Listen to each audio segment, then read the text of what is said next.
There we go. Okay, one more video. Just I could sit there and talk about all sorts of things. It's one-sided conversation. I'll just talk and you have to listen, or you don't have to listen. You don't just watch it. But this is. I thought I might talk about taxes. I sort of subject Violet to some of these things.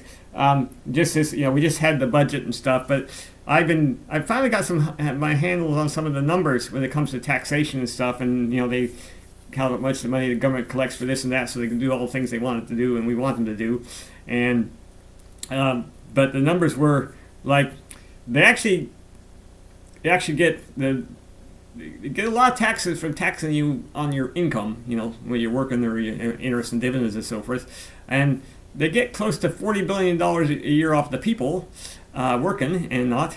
And then they get from GST, we have 15% GST, and that comes up close to, I think numbers like $18 billion maybe, it's getting close to $20 billion. And corporate profits, they pay taxes, corporations make money and pay taxes, that is about $15 billion a year at the moment. And what has happened, this is my commentary on the political system, is that the people are taking, you might say, a bigger percentage of their income is going to taxes, because I often joke about New Zealand. I say, our tax system is rather remarkably simple compared to the American complicated one, but I say we don't have any rich people in New Zealand, so we have to tax the poor people. We do have some rich people in New Zealand, depending on what your definition of rich is, but the tax brackets, that once you used to hit back in the early 2000s, once you got up to $60,000, anything beyond that was your top. Beyond that was your top tax bracket, and it was 33, and they pushed it up to 39, and they brought it back to 33, and about when the National got in. But you're considered rich at 30 when you're earning $60,000 a year. And back in 1999, when they did that, that was like only maybe 5% of the people were paying taxes had incomes above $60,000 a year. By 2008, it had gone up, and they pushed the bracket up to $70,000. So now you're considered high income or rich when you hit $70,000 a year.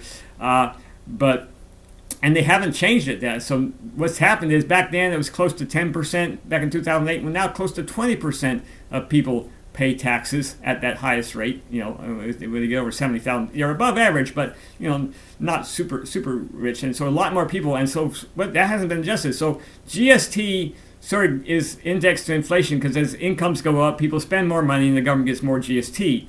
And with corporate profits, hopefully over time they creep upwards. So that's what me shareholder, I want the profits to go up so they get more dividends, and so they start collecting more and more money from corporations. But with what's happened with the personal income taxes, not only do people's wages go up, so they would collect more money. Because you're gradually creeping up, so more and more people get into the higher tax bracket, they're actually increasing the amount they're getting from taxes from people who work. And if they were wanted to keep things still, they should be adjusting the brackets upwards as wages and income rise. But they haven't been doing that. And the problem is, of course, right now we just had the well-being budget. Of course, then the government's spending money on things, but you can only do so much, and so the idea of cutting income taxes wouldn't go down too well, because then they'd have less money to spend on stuff. So, and I don't have a solution, but I'm just sort of pointing that out fact. And one of the arguments you might make is because they're trying to direct money to make us feel better, well-being, and in certain areas where you think it's appropriate, but probably the best way to get more money is to just get everybody earning more money so they can pay more taxes. And if the corporations make more profits, they more, when you earn more money, you pay more income tax. But also, people tend to spend a lot of the money when they make more money, so the government collects more GST, and then corporations do well, and they make more profits, and you get more tax waived. So the best way to get more money to make everybody, do the things we want to do, but we don't seem to be able to afford, is to try to just overall increase the amount of income people are making, the wealth of the country. In other words, increase the GDP. So to achieve the things of making this a better society, the best way to do that is to increase GDP, and then you can direct money to help out to teachers want more money, But you can't really afford it. Everybody thinks, oh, they should be paid more, but then where's the money going to come from?